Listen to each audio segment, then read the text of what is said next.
দর্শক, বান্দরবানে উৎসাহ উদ্দীপনায় মনোনয়ন জমা দিচ্ছেন প্রার্থীরা। রিটার্নিং অফিসার কার্যালয় থেকে বিস্তারিত জানিয়েছেন আমাদের বান্দরবান প্রতিনিধি মিনারুল হক। মিনারুল হক, আপনার বান্দরবানের সেখানে উৎসাহ উদ্দীপনার মাধ্যমেই আসলে প্রার্থীরা মনোনয়নপত্র জমা দিচ্ছেন। আপনার মাধ্যমে জানতে চাইছি যে কতজন এখন পর্যন্ত জমা দিয়েছেন মনোনয়নপত্র।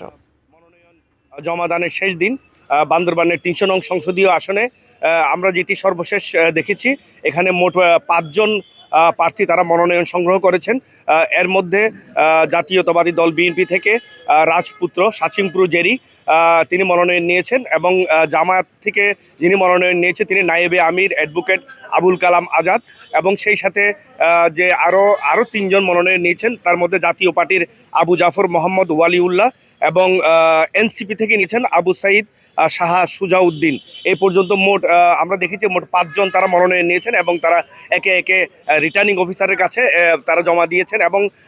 এবং এই যে আমি যেই জায়গাটিতে দাঁড়িয়ে রয়েছে, এটি রিটার্নিং অফিসার জেলা প্রশাসক কার্যালয়। এখানে ইতিমধ্যে মনোনয়ন জমাদানকে কেন্দ্র করে নেতাকর্মীরা এখানে ভিড় করছে।